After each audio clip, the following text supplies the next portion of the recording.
जय गुरुदेव, जय महाकाली। आप सभी साधकों का जय महाकाली ज्योतिष केंद्र के आपके अपने इस चैनल पर स्वागत है। कई बार आपने देखा होगा कि कुछ ग्रहों पर ऐसी तांत्रिक क्रियाएं कर दी जाती है कि उन लोगों को बहुत अजीब-अजीब से सपने आते रहते हैं। पूरा परिवार सपनों की वजह से परेशान रहता है और उन सपनों को भविष्य में होने वाली घटना समझकर वो लोग और ज़्यादा परेशान हो जाते हैं। इसके साथ में कई बार आपने देखा होगा कि घर वालों को अजीब-अजीब से साए दिखते हैं घर में।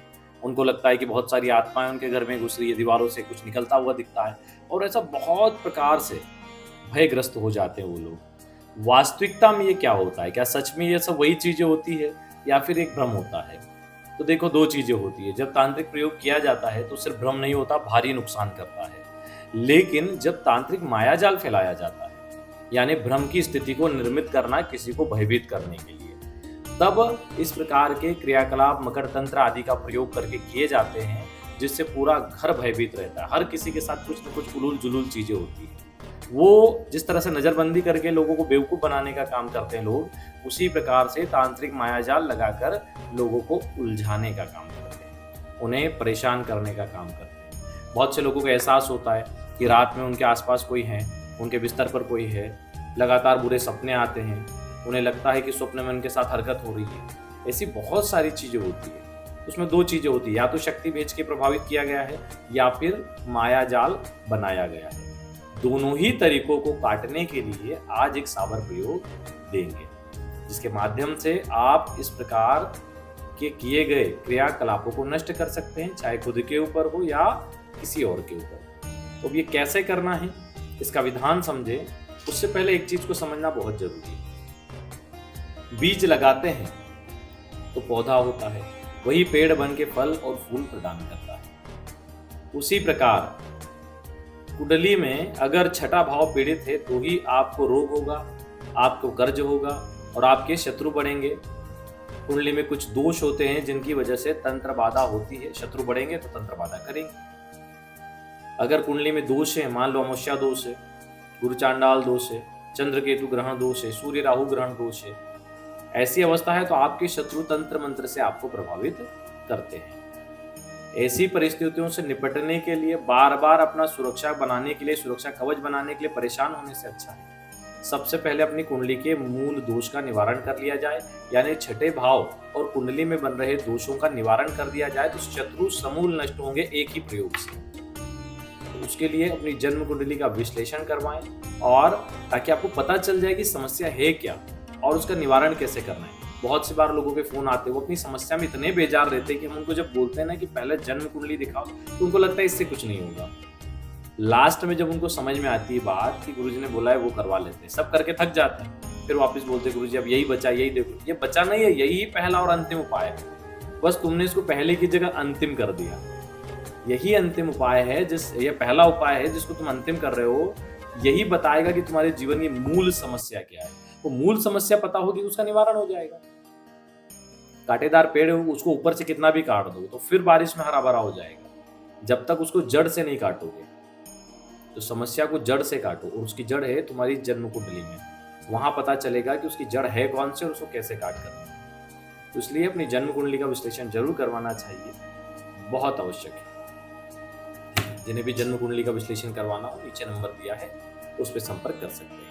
मुख्य विषय पर आते हैं। उससे पहले पुनः एक बार, जितने भी लोग गुरु दीक्षा लेना चाहते हैं, गुरु दीक्षित होना चाहते हैं, 21 जुलाई को दीक्षा कार्यक्रम है, वे लोग आके दीक्षा ले सकते हैं। किसी प्रकार का कोई शुल्क नहीं है, सब कुछ निःशुल्क है। लेकिन आने से 15 दिन पहले अपनी एंट्री जरूर करवा दें कि कौन लोग आ रहे हैं, ताकि उसके हिसाब से व्यवस्था की जा सके। अधिक लोग आएंगे फिर उनकी व्यवस्था करना भी जरूरी है, भोजन की व्यवस्था भी करना जरूरी है। तो पहले बता दें तो उसी हिसाब से उनकी व्यवस्था की जाएगी, पहली चीज। दूसरी चीज, केवल वयस्क लोग ही दीक्षा के लिए आए, चाहे वो स्त्री पुरुष हो, कोई भी ले सकता है। लेकिन जो लोग 20 साल से कम के हैं वो बिना माता पिता की अनुमति के नहीं आ सकते, या 20 साल से ऊपर भी हैं, 22-23 साल के भी है, तो माता पिता की आज्ञा और अनुमति लेकर ही आए। अगर उसके बिना आए तो आपकी दीक्षा का कोई महत्व नहीं है, इस चीज का ध्यान रखें। दीक्षा के लिए आप आ सकते हैं। तीसरी चीज, पर्यावरण पे थोड़ा ध्यान देना शुरू करो। 5 वृक्ष लगाओ, एक पीपल, एक बरगद, एक नीम, एक फल का और एक फूल का। गमलों में लगाओ, रविवार को छोड़ के किसी भी दिन लगा दो।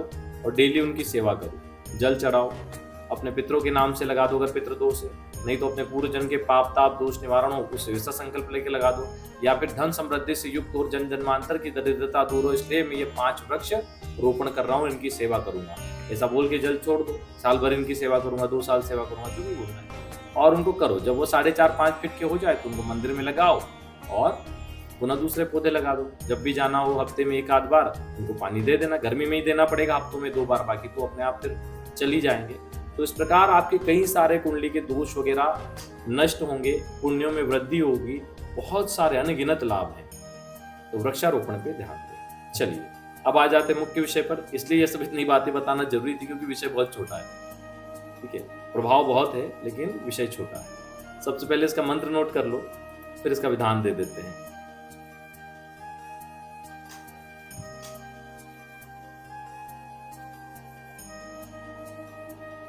तांत्रिक मायाजाल को नष्ट करने वाला ये जो मंत्र है, इसकी किसी भी ग्रहण काल में आप 5 माला जप कर लो रुद्राक्ष माला से।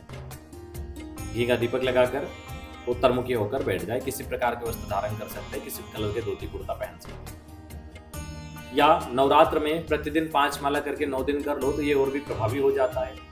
जब भी किसी मायाजाल को काटना हो, पानी अभिमंत्रित करके पेशेंट पर छिड़क दो या उनको पिला दो थोड़ा सा, तो उसके ऊपर किया गया मायाजाल नष्ट हो जाता है।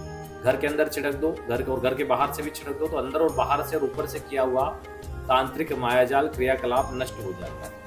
या फिर नीम की लकड़ी से झाड़ा दे दो तो भी नष्ट हो जाता है। अधिक प्रभावी है तो इसी मंत्र को पढ़ के फूंक मार के पीली सरसों, लौंग और थोड़ी सी लौंग और थोड़ी सी काली मिर्च हाथ में और पीली सरसों लेके 3 बार मंत्र पढ़ के फूंक मार के सर से पैर तक उतार के कपूर में जला अपना आग में जला दो।